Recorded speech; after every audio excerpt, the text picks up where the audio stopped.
This is Pet Life Radio. Let's talk pets.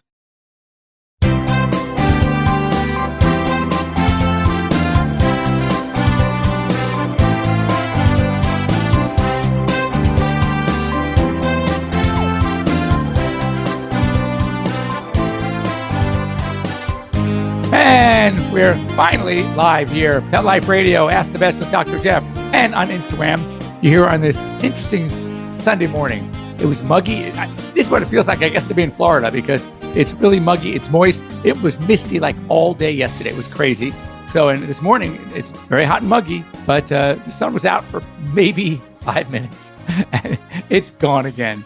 So, I don't know, I'm scratching my head. Anyway, I want to say hello, good morning, or good afternoon to everybody. You're here live with Dr. Jeff Werber, your host for the next 30 minutes here on Pet Life Radio and Instagram Live. A number of ways to get me. First of all, on Pet Life Radio, 877-385-8882. Once again, 877-385-8882. Or join me. You're here already. Hopefully you're watching. Just bring your pet on your lap and just ask away. Producer Mark will hook you up, and we can share whatever questions you're having with any of our viewers. And here on Instagram Live, you know the drill. Just ask away. So I get a lot of great questions for you from, nice. Hello, hola, Dr. Werbs from Melgar, Colombia. Well, buenos dias. That's so cool. Anyway, let's see. I want to make sure I didn't miss anybody. In case I forget to tell you, and actually, my brother-in-law is here on as well. Next week, I will not be here live. We are going to be somewhere on the Rogue River in just outside of Medford, Oregon, doing a river rafting trip. We talked about this. This is like literally many months in the planning. A group of us from our Beverly Hills High School class, 1972, we had our 50th reunion last September. And a bunch of us decided, hey, we should do this trip. And it just, my friend Tony Channon put it together, and he spearheaded this. And it's going to be basically the clique of guys that I was, very friendly with, and a few others. I think there are 9 of us, or maybe 10. I think one guy had to drop out for some reason. But all I can tell you is it's going to be a blast. And what's so cool is we're on the river during the day. And then every time we stop, it's truly camp out. We're in the wilderness. In fact, today, I got to go to someplace. I think I'm REI. I got to call my Verizon, my provider, because apparently there are like these devices where they can pick up cell signals. When I was on safari in South Africa and Tanzania, I was getting calls. And I was doing calls on AirBet. I was getting calls from my office. There's got to be a way. But I was told about this, the outfitters, the company that's running these tours, that there is like, we're in the wilderness. There's cell service. So, but apparently, campers have told me these devices that can pick up cell signals, and there is attachment you're going to go through, at least for messaging. So whatever, I got to go find out about it. There's no way I could be away from my clients and my patients. They'll kill me for 5 days, 4 days. So anyway, but I can tell you one thing, I will not be here live next week. There's no way we're going to be able to do this. But I'll be sending pictures. Hopefully, we'll be posting a lot of stuff as we get them, or at least when I get back on Instagram. It's going to be a blast. I have not done rafting. It's got to be 30, 35 years. And apparently it's a really, really good whitewater rafting river trip. It's been around for a while. This is apparently those who know, when I mentioned the Rogue River, they go, oh my God, that's so cool. And it was like, when you saw the pictures of me on the Lake Arrowhead on the skis and riding an ATV, I have done some stuff in 40 years. So anyway, this stuff keeps you young. It's a lot of fun. So let's see. Hello, Bethany. All right. I need questions. If not, I'm going to have to bore you with some other things that have been going on. And I always like to share stuff that happens. So a couple of things. First of all, we had a very interesting case this week. First of all, we don't typically have, I don't know if I'm the best vet in the world, but thank you anyway. I could say I have more fun than maybe any vet in the world, but I don't know. So anyway, I do appreciate that. Thank you very much. It's funny when I heard about this thing in Angelino magazine last July, named me the best vet in LA. I got a call from my older sister, who's, by the way, on the show with us again today. And she goes, Jeffrey, do you know that you're in this magazine? They're saying you're the best vet in LA. And I go, what magazine? She goes, I didn't even heard of the magazine. And it turns out she got a call from a friend of hers. They never called. And the best holistic vet is a guy named Rick Palmquist. And Rick is, if I have holistic, I'm either going to call Mark Patan or Rick Palmquist, who does more naturopathic, holistic stuff. So Rick was mentioned as the best holistic veterinarian. And so I called him. And I remember I said, Rick, hey, it's Jeff. How you doing? Good. Congratulations. He goes, for what? I said, you didn't hear either. He had no idea. So I don't know. I guess it's better that way because people always think that this is something that you pay for. Honest to God, Scout's honor, no idea. And no one got paid for this at all. So anyway, dear doctor, I have grade 1 squamous cell carcinoma, cancer. So if it's a grade 1, that's pretty low. Squamous cells are usually on the skin. So the best thing, of course, is to wide margin, excision, and deep. And so I'll get the whole darn thing. It's like when we deal with mast cell tumors. Grade 1s and 2s, as long as you get really good margins, you try to get a couple of centimeters, which is a little over like an inch, 2.54 centimeters per inch. So just if you get an inch around it and depth, you're going to be okay. Obviously, we want to monitor it. We want to watch it. Grade 3s, different grade 3s, I usually will follow with treatment.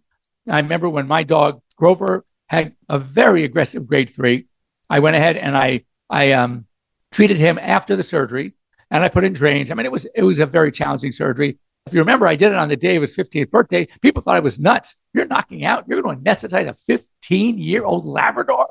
For what? They don't even live to 15. What, are you crazy? Yeah, I am crazy. And his bloods were perfect. I said, you know what? He deserves a chance. He might not be able to tolerate the anesthesia. He might go on the table. But if he didn't, we'd have to put him to sleep within days. That's how bad the tumor was. It had exploded. It was bleeding all over the place. We had no choice. It was either try it or euthanasia. Idiot Jeffrey tried it. Was fairly successful. Surgery went well. He did great. Put him on this drug, a wonder drug called Palladia. I finally put him to sleep at 16 and a half. He went a year and a half. Labradors don't live to 15, let alone 16 and a half. So I was, hindsight, I made the right choice. Let's see. Jack Russell had, because I know your Jack Russell had also squamous cell, I think it was. And then for squames, chemos don't really work really well. If you need to do if you can't get it all, then I would probably recommend seeing a radiation oncologist or, of course, an oncologist. But, for things like that, they usually do pretty well with radiation. So that's what I would recommend. So anyway, I was talking about this case. It was an 8-year-old or 9-year-old cat. Now, first of all, indoor only, not a pure breed. It was a domestic short hair. What I'm getting at is this cat should have been spayed a long time ago. Well, it wasn't. And now it has a severe pyometra. She was quoted, and we're going to get to this in a minute because I really need to talk about this because it really annoys me. And that is, she was quoted at a particular specialty facility, $8,000. Let me say that again, $8,000 for basically a spay. It's going to be more of a challenging spay. There's no doubt about it. It's pyometra. It's $8,000. That's crazy. But that stopped her from doing it. And fortunately, she got my name. I don't know from who. Thank you so much. Fortunately, this lady calls. I take a look at this cat. It's a sick cat. No doubt about it, but you got to do it. So we went ahead, did the surgery. But as I'm removing the uterus, as I'm palpating, I want to make sure I'm getting everything, feeling everything. And by the way, that uterus was so filled with pus. It was disgusting. I think I have it on video. I don't know if it was posted yet, but if you want to get grossed out, watch the video. Like those gross things about the pimple poppers on all over the internet. Well, this is just as gross. But I also sadly noticed we had a huge firm bladder, and there's not much you can do because it was in an area where you can't really move because the ureters come into the bladder from the kidneys at that point. So there's really nothing you can do. It was only a certain part of the bladder. We just got to, again, watch it. Cat, by the way, on follow-up is doing great. They got out of there for about $2,000. Can you imagine the difference?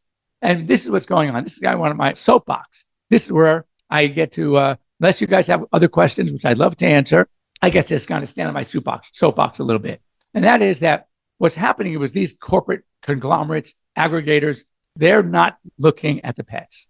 They're not looking at the pet parents. They don't care about you. They really don't. What they care about is the bottom line, the money. They have investors, and all they really care about is we need to make money.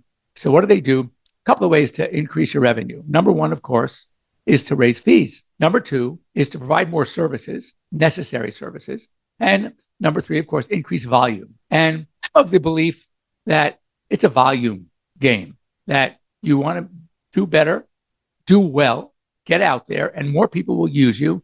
And it'll be you'll increase your volume through increased business. I guess. Can we do more services? Yes. Should we ever do unnecessary services to help that bottom line? Absolutely not. But there are a lot of them doing it. Then comes the increased fees. So they're increasing their fees so much that it's minimizing the amount of people that can actually afford to pay for care. So then what's happening is many pets out there are not getting the care they need simply because they can't afford it. I had a classmate, and this kind of says it all. Chris Nelson, great guy, good doctor in Central California. And it's it's an agricultural area. People aren't making tons of money. And he was so frustrated that having to perform what we call economic euthanasia, meaning putting animals to sleep, not because they really needed to be put to sleep. It's just they couldn't afford the care. And he was so frustrated as a veterinarian in Central California. And he shows up one year at one of our conferences, and I see that he's practicing medicine, human medicine. His frustration, the fact that people couldn't afford it, and he wasn't overpriced. He was just fairly priced, and they still couldn't afford it. And with having to do economic euthanasia, what did he do? He went to med school. He was able to finish in like 2.5 years because he had all this veterinary training. Medicine is medicine. The anatomy is anatomy. The diseases are pretty much the same. Obviously, the drug differences, you get back up in your clinics, though. And he is now an internal medicine specialist on the human side. So he's a DVM MD. But in a way, that's what's happening now, and it's going to happen more. If these large companies that are owning hundreds and hundreds, thousands of hospitals across the country and are only concerned about their bottom line and are raising fees and offering services that are not necessary, basically padding the bills, then what's going to happen is the average person won't be able to afford pet care. And that's a crime. So I would say get second base. Another thing I noticed, and again, I'm not going to mention any names here of companies, though I would love to. You can always write me and I'll tell you, I'll share it with you, but I'm not going to do it on the air. And that is that at night, a lot of these quote unquote 24-hour urgent care, emergency care facilities, do you know the doctors that are working those shifts? They just graduated in May and June. Now, how much experience could they really have? And therefore, they don't. But what they do know is they don't want to make a mistake. So what do they start doing? They test for everything. I mean, full blood test for a skin infection, right? Or a broken nail. I mean, really? And that's what they're doing. They're afraid to make a move without literally doing full everything that they can do at your expense. And it's really pissing me off. A lot of them even have a board-certified emergency medicine critical care doctor, right? But that doc, right, that is a boarded doc. This one went through training and residency and sat for the boards. He or she's not working the midnight to 8 a.m. shift. You can bet your bottom dollar on that. So it's the young doctors, the interns. They don't know what they're doing. They haven't learned enough yet. And I don't know if they're told to call or not, but I mean, one of the cases I'm working on, perfect example of a dog, sadly, a young Doberman, not Cyrus, this is Dante, another one, and that was actually misdiagnosed and should have done surgery. They didn't do surgery. And P.S., the dog ended up dying. It was terrible. So I don't know. It really boggles my mind. Anyway, enough of the soapbox. I'm going to come back. I have some really good questions about degenerative myelopathy. We'll talk about that. And degenerative myelopathy. We want to talk about DM. That's a really good question. So we will get to that in a minute. So when we come back after these short words, don't go away. DM, degenerative myelopathy. It's very interesting and you should know about it. And we will educate you when we get back. Take a bite out of your competition. Advertise your business with an ad in Pet Life Radio podcasts and radio shows. There is no other pet-related media that is as large and reaches more pet parents and pet lovers than Pet Life Radio.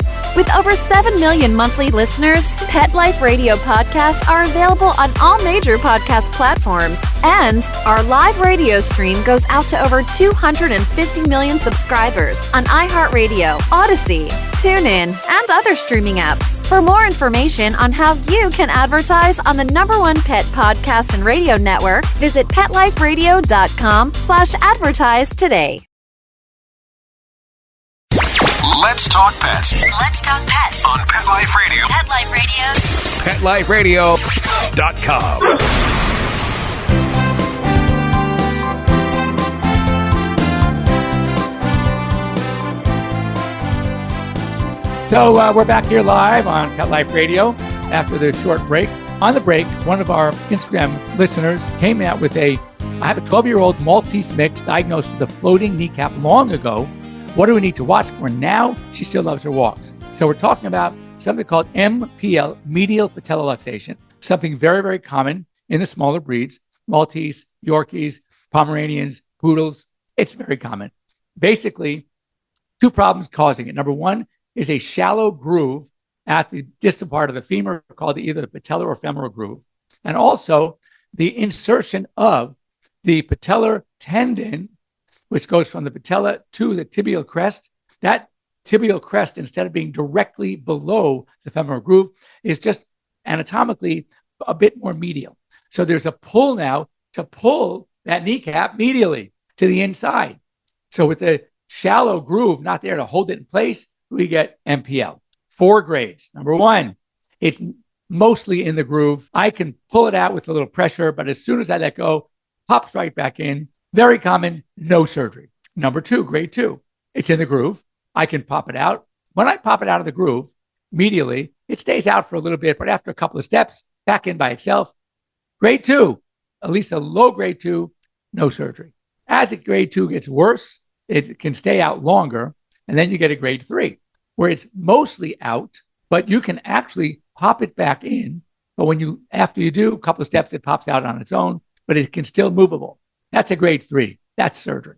Grade 4, it's been out for so long, it actually forms what we call a false joint.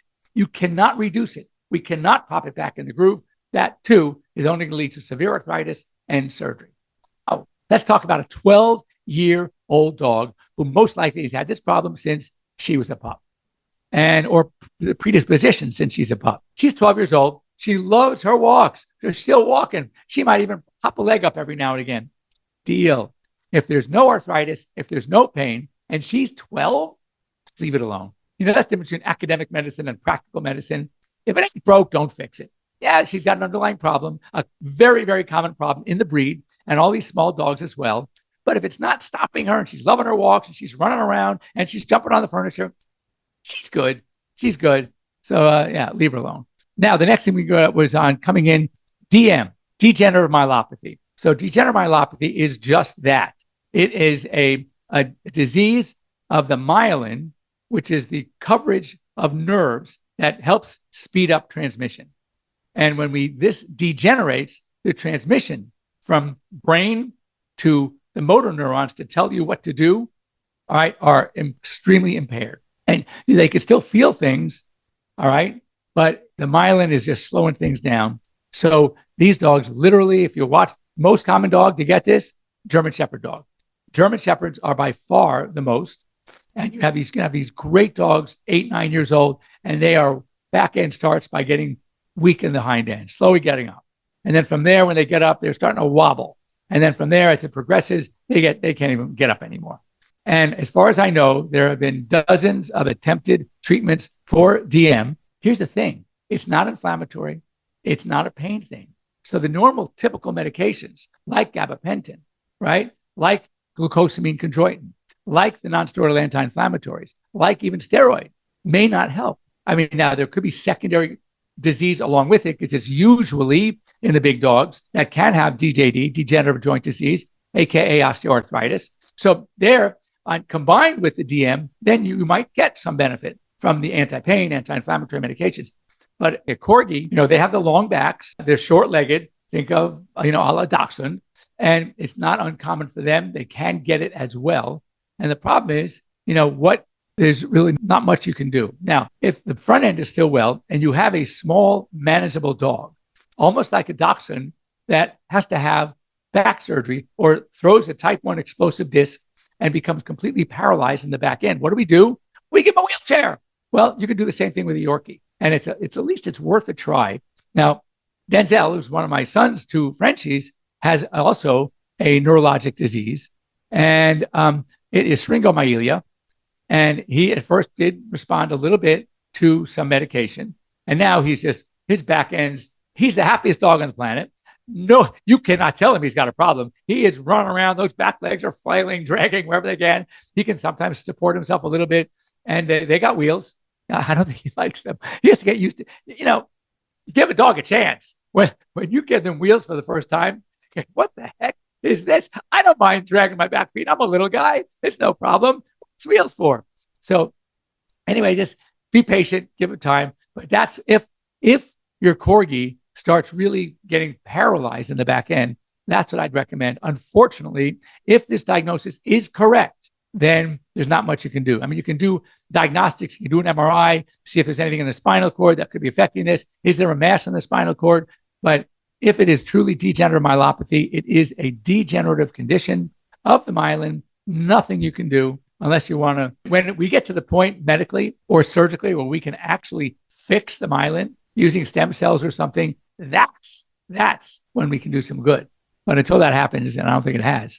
Now, since he has had arthritis since he's 7, yes, Galliprant or meloxicam or vetprofen, carprofen, any of those nonsteroidals could help.